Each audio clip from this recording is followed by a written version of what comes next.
নিয়ে আমরা 6টি ওয়ার্ল্ড কাপ খেলবো, 5টা অলরেডি খেলে ফেলেছি এবং আমি একজন প্রাউড মেম্বার যে আমি সবগুলি পার্টিসিপেট করতে পেরেছি, সকল আলহামদুলিল্লাহ।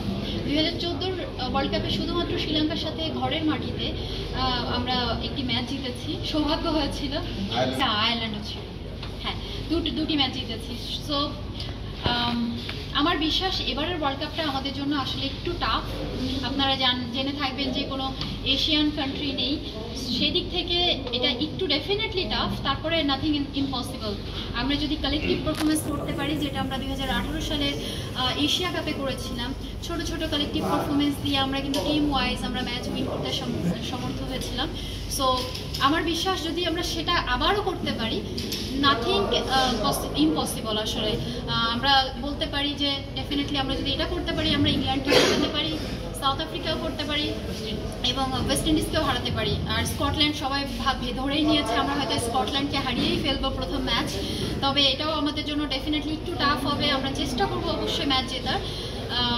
ওদের 3 থেকে 4টা প্লেয়ার রিফ্রেশ খেলে, সো এটা আসলে টাফ হবে। তারপর আমি মনে করি আমরা কালেকটিভ পারফরমেন্স করলে সবই সম্ভব। তবে আমাদের আসলে টার্গেট আছে 1 থেকে 2টি ম্যাচ জেতা, এবং আমরা সেটা স্টেপ বাই স্টেপ চেষ্টা করব করার।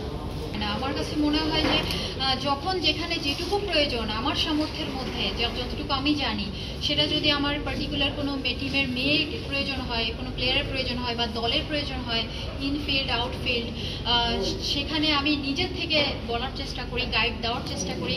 আমার এক্সপিরিয়েন্সড শেয়ার যেটুকু আমি হয়েছি সেই এক্সপিরিয়েন্সগুলি শেয়ার করার চেষ্টা করি। সো এটা আসলে আমার জন্য চ্যালেঞ্জিং না, আমি খুব এনজয় করি এগুলি।